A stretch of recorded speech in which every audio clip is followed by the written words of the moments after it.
Muy buenas amigas y amigos del Sol de la Mañana. 6:57 minutos. Iniciamos el programa del día de hoy, jueves 7 de enero del año 2016. Saludo especial para todos los amigos y amigas que están en sintonía con nosotros. Y como siempre, inicio con la palabra de Dios, Números 6:24. Este libro de la Biblia dice: el Señor te bendiga y te guarde. El Señor te mire con agrado y te extienda su amor. El Señor te muestre su favor y te conceda la paz. Eso le deseo a todo el pueblo dominicano, a todos los amigos y amigas que están en sintonía con nosotros durante este inicio de año y durante todo el año y durante toda su vida. Que el Señor le dé favor, le conceda la paz, le dé amor, lo bendiga y lo guarde. Como siempre, iniciamos con un saludo especial para don Antonio y doña Montserrat Espaillat, estos dos empresarios radiofónicos que han dado fortaleza y una visión diferente a la radio en la República Dominicana. A mi hermano Julio Martínez Pozo, que siga disfrutando sus vacaciones, que Dios lo siga bendiciendo por allá. A Marilena Núñez, Víctor Gómez Casanova, José La Luz, Melton Pineda, Yolanda Martínez y Oli Matos. Al equipo de 5 a 7, que sigue haciendo un trabajo fuera de serie. Yuri Rodríguez, Humberto Paniagua, Andrés Martínez, Álvaro Camaño, Mario Díaz en los controles, Rafael Díaz en los deportes, Ramón Paulino desde Santiago y Manuel González Tejeda Manegonte, el especialista en asuntos agropecuarios. A Helen Gil, nuestra productora, Sonia Patiño, nuestra coordinadora, a Mauri Aybar, nuestro líder en términos técnicos, y a Jova Bernard con nuestro canal de YouTube. Asimismo, al equipo de Señales TV, Canal 40 de Trión, Cron y Claro, que está transmitiendo de manera directa y en vivo todo lo que tiene que ver con el Sol de la Mañana, al director Saulo Constanzo, a Felipe Adames, a Ángel Hernández y a Jesús, nuestro Control Master. Gracias a todos, amigas y amigas. Bienvenidos todos al Sol de la Mañana, este día 7 de enero, que tiene dos cosas interesantes. El día de hoy tiene dos cosas muy interesantes para la nación dominicana. Lo primero, hoy se inician las clases. Hoy se inician las clases en las escuelas públicas. Padre, madre que me esté escuchando, manden sus hijos a la escuela hoy. Hijos, exíjanle a sus padres que los manden a la escuela hoy, hijos e hijas. Hoy es un día de aprovecharlo. Hoy y mañana tiene que ser aprovechado. No perdamos tiempo. En la medida en que aprovechamos el tiempo, vamos ganando mejores cosas para nosotros mismos, para nuestras familias y para nuestro futuro. Padre y madre, es un compromiso hoy enviar los niños y niñas a las escuelas públicas. No lo dejen para el lunes. No tengan esa costumbre de dejar todo para más tarde, que a final de cuentas se pierde más. La inversión en la educación de sus hijos es una de las mejores inversiones que usted puede hacer. Y lógicamente empieza con que los niños vayan a la escuela, con que aprovechen el tiempo al máximo posible y la enseñanza. Así es que exhorto a todos los padres y madres en el día de hoy a que envíen a sus hijos a las escuelas. Lógicamente hay escuelas privadas que no inician hoy, que inician después, por eso usted tal vez no ve tanto el movimiento, pero no importa que las escuelas privadas, y ojalá pudiera haber una decisión de que todo el mundo empiece al mismo tiempo, porque yo también creo que eso como que es incorrecto. ¿Por qué empieza la pública una y la privada después? Tienen que empezar todito al mismo tiempo. Tiene que haber una decisión clara sobre eso. Pero hoy empiezan las clases y todos a las clases. Ya es hora de empezar nuestra labor. Hoy es otro día muy especial. Hoy es el día del Poder Judicial. Y el país, de alguna manera, está en expectativa. ¿Por qué? Porque el Poder Judicial en los últimos tiempos ha sido zarandeado por una serie de situaciones muy difíciles. Escándalos, jueces que han sido vinculados a acciones incorrectas, que están incluso procesados algunos jueces, situaciones muy difíciles que han sido denunciadas al interior de la Judicatura Nacional, de todo lo que tiene que ver con el sistema de justicia. Incluso el propio presidente de la Suprema Corte de Justicia, Mariano Germán, tuvo que hacer una rueda de prensa para aclarar sobre un caso de manera específica, un caso que ha tomado una connotación ya bastante fuera de serie. Y entonces el presidente de la Suprema Corte de Justicia hoy tiene las palabras principales del acto que se va a hacer incluso con la presencia del presidente de la República. Nunca como hoy, por lo menos en los últimos tiempos que yo recuerde, había una expectativa más grande en torno a lo que va a decir Mariano Germán, el presidente de la Suprema Corte de Justicia. Particularmente, creo que el doctor Mariano Germán tiene que crecerse ante la historia en este momento. No empezar a pelear con todo el mundo. Mucha gente sabe que su temperamento no es fácil. El doctor Mariano Germán no es fácil. Pero, lógicamente, hay que pensar siempre con cabeza fría. Mi exhortación, yo no conozco el discurso, no sé lo que va a decir, ya mañana lo analizaremos, pero mi exhortación a Mariano Germán es que no le eche más leña al fuego. Es decir, no empiece a pelear con los otros sectores, ni a pelear con nadie, sino que el discurso sea lo más conciliador posible y lo más abierto para encontrar soluciones. Es decir, no es que se esconda la cara como la cabeza como el avestruz, no estoy diciendo eso. Lo que estoy diciendo es que no se convierta en un foco de conflicto mayor. Es decir, el discurso de hoy no es un discurso para pelear. Él no tiene que ponerse los guantes, por lo menos eso es lo que yo pienso. Y esa sería mi exhortación. Si yo estuviera ahora mismo en la posición de Mariano Germán, mi discurso de hoy fuera un discurso de cómo pienso que debe caminar la justicia de ahora en adelante. Es decir, en función de las cosas que han pasado, yo entiendo que deberían hacerse una serie de elementos, no empezar a discutir quién tiene razón, si yo peleo con aquel, si esto, aquel, porque eso va a complicar más la situación.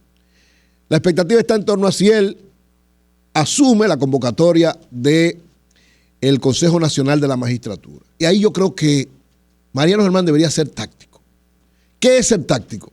Yo recuerdo, cuando yo era comunista, que una de las cosas que nos enseñaban en el momento en que uno estaba en una situación difícil era usar la táctica de Lenin. ¿Cuál fue la táctica de Lenin que le dio resultado para lograr la Revolución Rusa en el año 1917? Un paso adelante y 2 pasos atrás. Es decir, dar un paso adelante y dar 2 pasos atrás. Muchos dirán, no, tú lo que estás es echando hacia atrás. No, tú lo que estás siendo táctico para saber acumular fuerzas. Y yo creo que Mariano Germán lo que debe hacer hoy es un paso adelante y 2 pasos atrás. Es decir, yo estoy dispuesto a que todo esto se resuelva, yo soy el responsable de alguna manera porque soy el presidente de la Suprema Corte de Justicia. Lo que tenemos es un problema histórico, no es de esta Suprema Corte de Justicia, porque los problemas que están saliendo no son de ahora. Ahora que han salido, pero no son de ahora. Es como el asunto de la corrupción. O sea, la corrupción tiene muchísimo tiempo. Ahora se han tomado muchísimas medidas para resolverla, pero todo el mundo cree que es ahora que se han creado. No es ahora. Entonces, es verdad, hay problemas, pero son problemas históricos. Ahora, a esos problemas históricos hay que darle soluciones trascendentes. Y ahí es que yo creo que Mariano Germán tiene que emplearse a fondo. Las soluciones trascendentes. No ponerse a pelear con todo el mundo, ni que qué es lo que ha pasado, ni los jueces que están, porque si se pone ahí, perdió la batalla. Es cuál entiende él que a partir de ahora es el reto de la justicia, cómo sumar voluntades y sectores para caminar juntos en la solución de los problemas que se han enfrentado, que se han planteado, para que no vuelva a haber un juez que esté vendiendo sentencia, para que no vuelva a haber un juez que en vez de estar actuando correctamente esté poniendo sus intereses particulares por encima de las instituciones. Es decir, esa debe ser desde mi punto de vista la orientación. Si él decide empezar a pelear, bueno, eso será su problema. Yo espero que el Señor lo ilumine, que quienes están a su alrededor, que son gente con mucha visión, con mucha claridad, sé que sus asesores son gente muy, muy preparadas y yo sé que muchas veces él sabe también escuchar, que sepa escuchar en este momento y que se ponga a la altura de la historia. La historia lo ha puesto en un momento importante, interesante, extraordinario, fuera de serie, que lo sepa aprovechar. Esa es mi exhortación a Mariano Germán y ojalá que estas palabras encuentren, como decía el Che Guevara, oídos receptivos en Mariano Germán y mañana podamos ayudar a resolver los problemas y a no a complicarlos más. El sol de la mañana, el sol de la mañana. Bueno, mi comentario principal de hoy va en torno a la rueda de prensa que dio ayer el gobernador del Banco Central. Como es lógico, hay una gran cantidad de informaciones y detalles que voy a analizar. Una pregunta antes. ¿Irá el presidente? Claro que sí. ¿A la cita de la Suprema? Confirmó que sí que va. Sí, él confirmó que va. ¿Del Poder Judicial? Sí, sí, confirmó. Sí, él confirmó que va. Él siempre va y no creo que ahora tampoco deje de ir, por el contrario. Con más razón debe ir. Mira, tengo unas informaciones que son de alguna manera, digamos, una especie de primicia, porque ayer conversé con varias personas y la información, que le daremos seguimiento ya después también más adelante, Oli tendrá que referirse a eso. Pero la información que tengo es que hay algunos niveles de problema, antes de analizar lo del Banco Central, algunos niveles de problema en el acuerdo, para la concreción del acuerdo entre el Partido Reformista Social Cristiano y el PRM. Y me dieron la información de 3 casos específicos, aparte del de que el de Fello, no tiene que ver directamente con la alianza con el Partido Reformista, pero es una situación que ya tomó otro curso. Fello lo anunció aquí, que iba a llevar al Tribunal Superior Electoral su caso, y ya lo llevó, que el día de ayer se anunció que hoy incluso hay una audiencia para tratar ese caso y Fello seguirá en esto. Pero lo que tiene que ver con las informaciones que poseo es que al parecer en 3 sitios específicos, hay otros, pero donde se han dado discusiones muy fuertes para la concreción del acuerdo, es primero en la provincia de Santo Domingo. ¿Qué pasa en la provincia de Santo Domingo? Que según el acuerdo con los reformistas, la candidatura a senador le correspondería a Eddie Alcántara del Partido Reformista Social Cristiano. Pero se está haciendo también una alianza con Juan Uvieres para llevarlo como candidato a senador por la provincia de Santo Domingo. Es más, Juan Uvieres ya se va a proclamar. No por el PRM, pero la información que tenemos es que también está negociando con el PRM y hay una situación de tensión ahí y de problemas de concreción. Lo mismo con Yayo Matías en Mao. Al parecer se está haciendo un acuerdo con otro partido, con otra de las fuerzas, para llevar otro candidato, y parece que Yayo, que tiene un temperamento también bien complicado, difícil, un peleador, se ha levantado en 2 patas y ha dicho que a él no le pueden quitar la senaduría. Y en San Pedro de Macorís, el problema es que al parecer el Partido Reformista no quiere compartir, dividir lo que son las alcaldías de las diversas, tanto de la alcaldía principal como los directorios municipales en los diversos sitios de San Pedro de Macorís, porque dice Josecito que él no puede traicionar a esa gente que lo han apoyado, que son el soporte fundamental de su candidatura y que por tanto no puede dar ninguna de esas candidaturas al PRM, por lo tanto tienen que ir separados ahí. Entonces, esos 3 conflictos en un primer momento parece que están bloqueando, dificultando la concreción de un acuerdo que, como muy bien decía Rosario Espinal, creo que es uno de los errores políticos más graves que ha cometido el PRM y Luis Abinader. Vamos a ver, o sea, si para un partido es un problema concretar una boleta de 4,000 y pico de candidatos, imagínense para 2 partidos que se creen, porque el PRM, el Partido Reformista cree que tienen un 20%, lo que tienen es un $1 las encuestas, pero ellos se creen un 20, un 30, claro, porque tenían la boleta número 3. Entonces, ahí va a haber serias dificultades y ojalá que no le llegue el plazo en marzo y todavía esté PRM y Partido Reformista peleando por eso. Pero evidentemente hay una situación difícil en la concreción de ese acuerdo y era evidente que eso iba a ser así porque no es fácil para una organización conformar su boleta, imagínense para 2, donde una se cree que está por encima de la otra. Así es que ojalá que ellos puedan superar esta situación, pero doy esta información que la recibí en el día de ayer.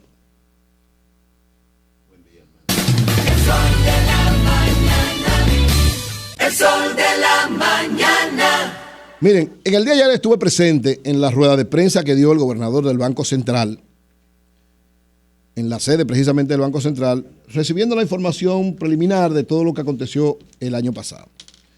Lógicamente ya nosotros manejábamos algunas de estas informaciones y evidentemente que son informaciones que muestran la fortaleza de la economía dominicana.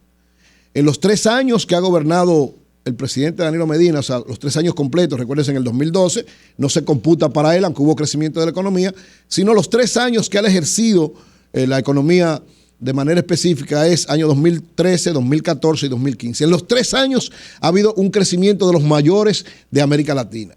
En 2 años anteriores éramos el segundo país en mayor crecimiento, pero ya este año, el 2015, logramos ser la nación de mayor crecimiento en América Latina y una de las mayor crecimiento en el mundo. La República Dominicana, el Producto Bruto Interno de la República Dominicana, informaba el gobernador del Banco Central, Héctor Valdés Albizu, ayer, tuvo un crecimiento de un 7% el Producto Bruto Interno. Un 7%, un robusto 7%. Para que ustedes sepan la magnitud de lo que esto implica, está por encima de todos los países de América Latina. Panamá, que era el que había crecido más que nosotros, decreció en este año, está por debajo de nosotros. Nosotros crecimos un 7%, Panamá creció un 5.9%, Bolivia 4.5%, Nicaragua 4.0%, Guatemala 3.9%, Honduras 3.4%, Colombia 3.1%, Paraguay 2.9%, Perú 2.8%, Costa Rica 2.7%, México 2.5% y todos los otros países de América Latina, todos por debajo de un 3%, de un 2%. Es la economía dominicana la de mayor crecimiento. El promedio ponderado de crecimiento que tenía la CEPAL para América Latina es de menos 0.4, ni siquiera de 1%. menos 0.4%, y República Dominicana superó por mucho. Un sólido 7% de crecimiento de la economía dominicana. Y esto unido a una baja inflación. El gobernador del Banco Central informaba en el día de ayer que la economía dominicana en el 2015 tuvo un nivel de inflación de un 2.34%, muy por debajo de lo que era incluso la expectativa, que estaba alrededor de un 4% más o menos 1, es decir, entre 3 y 5, y la inflación solamente fue de 2.34%, es decir, una economía en crecimiento sostenido con una inflación muy controlada por debajo de un 3%. Lógicamente el gobernador, y esto va a ser la parte final del comentario, decía que a pesar de este sólido crecimiento y de esta serie de situaciones, todavía hay un problema de que la economía este crecimiento no se está derramando en la población.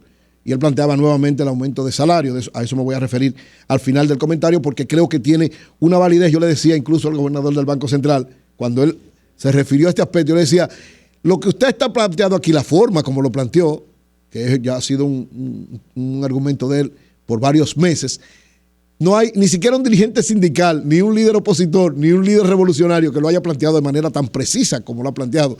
Y el gobernador me dijo, Eury, ¿eso es un halago o es una crítica? No, y le decía, no, gobernador, es un halago. Quiero decir que el planteamiento es muy correcto y dio una serie de datos que lo hablaré más adelante. El déficit de cuenta corriente, usted sabe que históricamente había sido un dolor de cabeza. Este déficit está en un 2%. Es el más bajo de la última década. Es decir, hemos ido bajando el déficit de la cuenta corriente, que es la relación entre importación y exportación. Lo hemos ido bajando en función de la solidez de la economía y hoy está un 2%. Por primera vez, las reservas internacionales tienen un punto histórico, 3.6 veces lo que serían las importaciones de República Dominicana. Es decir, un nivel extraordinario. Ya daré la cifra específica que dio el gobernador del Banco Central. No, dice que es uno de los aspectos que ha ayudado a la economía. Estamos importando el oro, que aunque ha caído de los commodities, que ha caído de lo que menos ha caído. Él habló que uno de las debilidades. Y tenemos un petróleo que cuesta cerca de un 40% de lo que costaba. Él planteó que la bajada del petróleo ha sido uno de los aspectos que ha contribuido sobre todo a los niveles inflacionarios. Pero que la economía, como voy a ir mostrando por sectores, y también las importaciones, porque si tú importas un petróleo más barato, paga menos dólares. Es decir, que para el déficit de cuenta corriente también. Eso es lo que dice él. Uno de los aspectos que ha contribuido a que sea la más baja de la historia es que casi el 30% de nuestras exportaciones son de petróleo y por tanto se ha reducido bastante el precio de eso. Eso era uno de los elementos que él planteaba. En el caso de los crecimientos por área de manera específica, la construcción lideró el crecimiento, 18.2%. Tiene 10 trimestres consecutivos la construcción creciendo. Un elemento también histórico, una posición clara que ha tenido el presidente Danilo Medina en torno a eso. Ha sido uno de los soportes del crecimiento de la economía. 10 trimestres consecutivos creciendo la construcción. El comercio creció un 9.1%, la intermediación financiera 9.2%, la enseñanza 8.6%, transporte y almacenamiento 6.4%, hoteles, bares y restaurantes 6%, la zona franca, que han tenido una extraordinaria recuperación, crecieron un 5.8%, la salud también un 5.8%, la manufactura, es decir, la industria local un 5.5% y otros servicios 4.1%. Él destacaba, como decía al principio, lo de la construcción. Es decir, hay un plan específico de construcción, no solo del gobierno, sino también de construcción del sector privado. Es una combinación de los dos sectores, un alto crecimiento en la construcción del gobierno, un alto crecimiento en la construcción en el sector privado, lo que ha provocado esto, que por 10 trimestres, es decir, 10 trimestres consecutivos, recuérdense que la economía se mide por trimestre en sus niveles de crecimiento para hacer entonces un consolidado anual. 10 trimestres consecutivos creciendo la construcción ha sido, digamos, el empuje del crecimiento de la economía. El comercio también, en la medida, él decía, hay elementos que han contribuido mucho en este año. El Black Friday es un elemento que contribuyó mucho al crecimiento del comercio, todos lo sabemos, ya prácticamente se ha convertido en uno de los puntos más altos de compras de la República Dominicana, es decir, esto que es una situación norteamericana, fruto de nuestra relación con ellos, ha ido creciendo cada vez más y ya ha impactado de tal manera que el Black Friday, o sea, el famoso Viernes Negro, después de los norteamericanos tienen el Thanksgiving, la fiesta de Thanksgiving, provocan ellos que los consumidores vayan de manera prácticamente irrefrenable a comprar. Esto mismo ya ha pasado a la República Dominicana y se ha convertido en un punto importante del crecimiento, sobre todo el sector comercio. En el caso del turismo también ha tenido un papel fuera de serie en lo que tiene que ver el crecimiento de la economía. 5.6 millones de turistas llegaron el año pasado, o sea, superamos los 5 millones, ya estamos en 5.6 millones, un aumento, hubo prácticamente de 500.000 de turistas el año pasado en relación con el año 2014, un crecimiento extraordinario. Los ingresos fueron de 6.153 millones, lo más alto en toda la historia, un crecimiento de 9.2% en el turismo, o sea, ingresos por turismo. Se ha diversificado, dice él que uno de los elementos que más ha contribuido a la diversificación de nuestros turistas, ya no es solamente norteamericanos y canadienses, sino que vienen turistas de muchos lados que tienen una gran cantidad de niveles de consumo. Este año, 2015, las remesas, o sea que había una preocupación, sobre todo por la crisis norteamericana, de que las remesas se redujeran, fruto del incremento, ¿verdad?, de la recuperación económica de los Estados Unidos. También hubo un incremento significativo de las remesas. 4.887 millones de dólares se incrementó en 311 millones de dólares las remesas, un 6.8% el año pasado. Es decir, en vez de decrecer, que era la preocupación de todo el mundo, fruto de la realidad histórica que estaba viviendo Estados Unidos, este impulso que hubo de la economía norteamericana también provocó un impulso de las remesas. Las remesas es uno de los grandes soportes.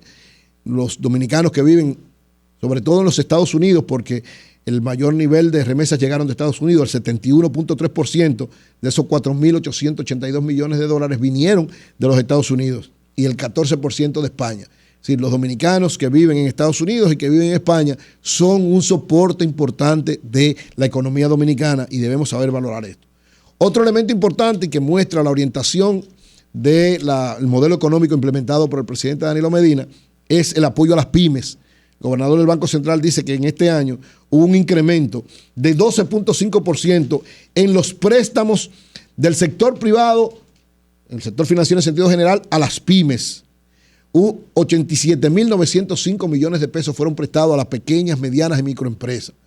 Y decía que esto es uno de los elementos importantes porque las pymes le dan mucha dinamización a la economía. Contribuyen con eso también a generar empleos y a que más personas tengan posibilidades de consumir, que tengan ingresos. Esto es un elemento importante y eso lo destacaba el gobernador. Asimismo dijo algo que nosotros se lo preguntábamos incluso ayer a Ernesto Selman, que ya la meta de los 400.000 empleos que el presidente Danilo Medina prometió para su primer periodo de gobierno, decía el gobernador del Banco Central ayer que ya se cumplieron. Es decir, entre octubre del 2012 a octubre del 2015, es decir, hasta el mes de octubre, se crearon 390.789 empleos, o sea, 390.000. La meta del presidente Danilo Medina era 400.000 en 4 años, todavía le faltan 8 meses. Sin embargo, el gobernador dijo, miren, el promedio que nosotros hemos estado viendo, el promedio del último año, de los últimos años, es que cada mes se crean 10.000 nuevos empleos. Si calculamos que hasta octubre de este año se generaron 390.000 empleos, si sumamos 10.000 de noviembre y 10.000 de diciembre, estamos hablando de 390 más 10.000 son ya 400.000. Y 10.000 de diciembre, 410.000. Es decir, que el presidente Danilo Medina y su gobierno superaron la meta que se habían establecido 8 meses antes de que terminara su periodo de gobierno. Es decir, ya se han generado, según el gobernador del Banco Central, y yo le pregunté, en ese momento yo le hice una pregunta, le decía, hay mucha gente que dice que cuál es el aval de esto, y él decía, los que dicen eso, los que no creen esta cifra, no han hecho ninguna investigación. O que muestre la investigación. Nosotros sí tenemos una investigación que la ha hecho el Banco Central, que la hace todos los meses. Además, no es el Banco Central el que hace esa investigación. Son los sectores productivos que nos dan la información. Es decir, lo que nosotros tenemos es lo que nos pasa al sector, que emplea a la gente, pero nosotros no empleamos a nadie. Y dice, aquí las cuentas nuestras, las investigaciones están abiertas. Todo el que quiera venir a verla la puede venir a ver. Y están incluso publicadas en la página del Banco Central. Sería importante, Eury, que se investigue con la Tesorería de la Seguridad Social. Bueno, porque el gobernador del Banco Central dijo algo importante, porque era mi preocupación también. De ser cierto que tenemos ese número de empleados, debe haber un incremento astronómico de las recaudaciones de la Seguridad Social, porque toda esa gente se supone, a menos que no sea que los 300.000 haitianos que entraron, entre haitianos irregulares, que estén trabajando en las escuelas, que va a terminar en algunos meses. El 85%, decía él, de esos empleos son empleos formales. El 85%. Pero entonces ese empleo formal debe estar. Yo te exhorto, si tú no crees en eso, yo te exhorto a lo que dijo el gobernador ayer. Yo me gustaría que hablemos con el responsable de la tesorería de la Seguridad Social. Él puede decir si esa gente está registrada y paga y se está contribuyendo por eso. Si el empleo formal debe estar ahí. No, es sencillo. Lo que me dijo el gobernador del Banco Central ayer, y te lo digo a ti.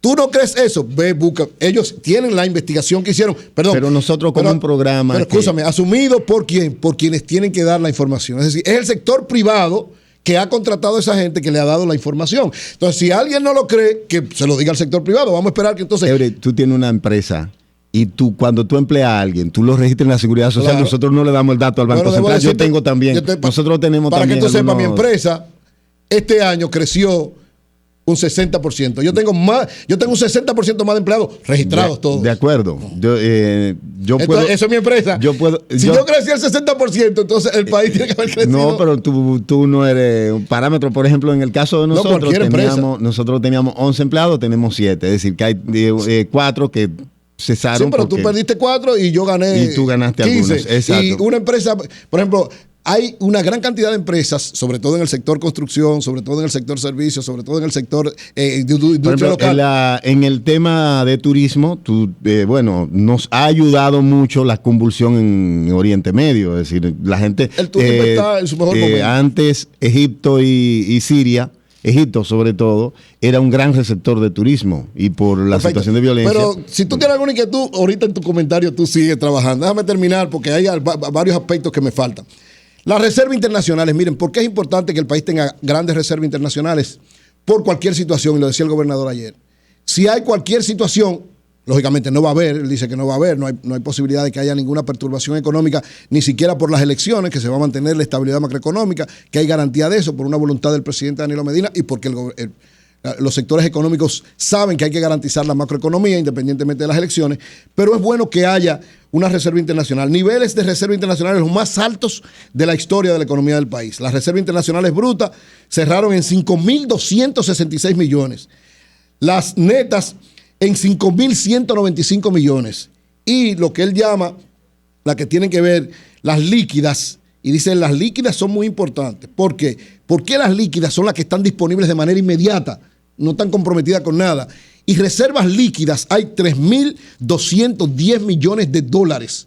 Es decir, cualquier contingencia que pueda haber de cualquier naturaleza, el Banco Central tiene posibilidades de resolverla de manera inmediata. En cuanto al control de la tasa de cambio, que ha sido otro de los soportes importantes de la economía, la depreciación acumulada en el año 2015 fue solamente de un 2.6%. Y para que ustedes vean la magnitud de lo que eso implica, solamente 2.6, ni siquiera 3 puntos porcentuales. Miren cómo está la depreciación en la tasa de cambio de los diversos países de América Latina. En Argentina, 34.4%. En Brasil, 32%. En Chile, 24%. En Colombia, 24%. En Paraguay, 20%. En Uruguay, 18%. En México, 14%. En Perú, 12%. En República Dominicana, 2.6% solamente la depreciación de nuestra moneda. Solamente nos superaron 2 países. Guatemala, que fue 0.5% su depreciación, y Costa Rica 0.1%. Él daba la información también de que el sistema financiero está en uno de los momentos más importantes, una gran cantidad de datos importantes. Por ejemplo, el incremento de sus activos fue de un 12.1%, la cartera de crédito morosa se redujo a un 1.62%, es decir, menos de un 2% la cartera morosa del sistema financiero. La cobertura de esa cartera es de un 167%, es decir, que los créditos vencidos no tienen ningún problema en ese aspecto, es decir, tiene solidez, tiene fuerza, tiene fortaleza el sistema financiero. Una solvencia, usted sabe que la solvencia es uno de los elementos fundamentales para el sistema financiero, según las leyes, debe ser de un 10% mínimo. Ahora mismo la solvencia del sistema financiero, informaba el gobernador del Banco Central ayer, está en 14.24%, es decir, 4.24% por encima de lo que establece la ley que debe estar. Se le preguntó al gobernador del Banco Central en torno a la deuda pública. Él dijo que aunque ya no es el Banco Central que maneja eso, pero que él tiene los datos y sobre todo por una conversación que sostuvo con el Fondo Monetario Internacional. Dijo que ahora mismo el nivel de relación entre deuda pública y Producto Bruto Interno es de un 46.5%, es decir, no ha llegado al 50% como han planteado algunos opositores, sino todavía es manejable, decía él, y es un reto del gobierno seguirla consolidando y cambiando su perfil. Lo que yo decía en estos días, el gobierno lo que está haciendo, cambiando el perfil de la deuda, tratando de tomar nuevos préstamos para cambiar viejos préstamos que tienen alta tasa de interés, para que entonces sea en más baja tasa de interés, por lo tanto se pague menos, se vaya cambiando ese perfil. Él dice que eso le da sostenibilidad en el tiempo a la deuda, una sostenibilidad que es posible entonces manejarse con ella, y el gobierno se está manejando de manera correcta en esa orientación y él entiende que debe seguir así. En algo importante, incluso fue una información que dio al final, no estaba ni siquiera en la nota que entregaron, pero él dijo, yo quiero decir algo aquí importante antes de ustedes irse. Y es que el famoso aumento del ITEVIS que hay ahora, que le han dado una connotación política, realmente no va a impactar tanto a la economía. Son 6 productos que se le va a poner un 3%, y a la economía eso simplemente le implica un 0.1%, que no es nada. Es decir, la preocupación que había de que se va a generar un proceso inflacionario y que va... Ningún proceso inflacionario. Decía él, de manera realmente estricta, aunque puede afectar a algunas personas y a algunos sectores, pero a la economía no la va a afectar, porque es simplemente 5 productos, un aumento prácticamente irrelevante, así mismo expresó él, que no va a tener un impacto extraordinario en la economía, por lo cual dice que lo que se ha hecho es un bulto político para eso. Y entonces este aspecto, que para mí fue uno de los aspectos fundamentales, él dice, ustedes ven la solidez de la economía, en los últimos 3 años se ha consolidado el crecimiento, la estabilidad macroeconómica. Sin embargo, dice él, yo como gobernador del Banco Central he estado teniendo la campaña de que hay que hacer un aumento general de salario significativo. Desde el año 90 no hay un aumento significativo de salario que se corresponda con el comportamiento de la economía. No hemos hecho eso. No se ha derramado todavía la economía hacia los sectores más importantes. Y él daba una información que a mí particularmente me sorprendió. Decía, la economía se divide en 5 quintiles, dependiendo, el primer quintil es el de menos ingreso y el quinto quintil es el de mayor ingreso.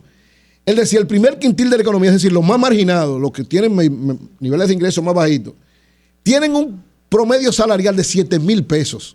Sin embargo, la canasta familiar, que globalmente es de 28,000 pesos, para ese quintil, para el primer quintil, es de 13,000 pesos. Si su promedio es 7,000 de ingresos, es decir, esa gente están pasando muchos trabajos. La economía tiene que corresponderse con eso. Incluso decía, en el banco, en el gobierno, hay salario mínimo de 5,000 pesos. Es decir, el que tiene necesidad de tener 13,000 pesos para resolver lo mínimo y nada más gana 5,000, señores, tiene una situación complicada y difícil. Entonces, yo le pregunté en ese momento, ¿y usted no ha hablado con el presidente Danilo Medina sobre eso? De que el gobierno, como el sector privado, no ha entendido esto, debe ser quien dé el primer paso. Y dijo, claro, le he hablado con el presidente y él tiene una estrategia y yo espero que, ¿verdad?, que en el tiempo más breve posible la empiece a implementar. O sea que, evidentemente, ese es uno de los grandes retos de la economía dominicana, que este crecimiento empiece a ser distribuido en toda la población, sobre todo en los sectores de menos ingresos. Finalmente, decía el gobernador, este año 2015 ha sido un año muy bueno, pero el 2016, decía él, va a ser mejor. Hay mejores perspectivas para el año 2016. Que no haya preocupación de los sectores económicos de que por las elecciones se va a afectar la economía. No va a haber afectación de ninguna manera. Se va a mantener la estabilidad, se va a mantener el crecimiento. Él dice que se prevé que para el año 2016 el Producto Bruto Interno supere su capacidad de crecimiento. Si la expectativa de crecimiento para el 2016 es entre 5.5 y 6, y él entiende, decía el gobernador, yo entiendo que va a crecer más.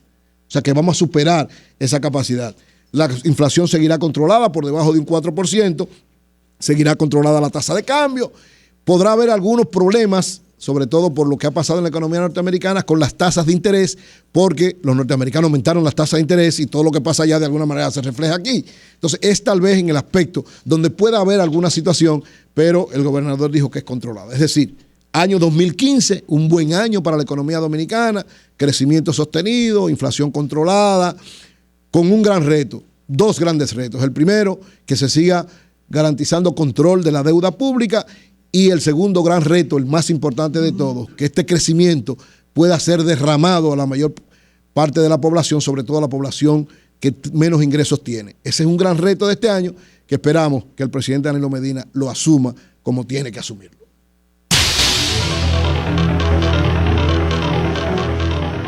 El sol de la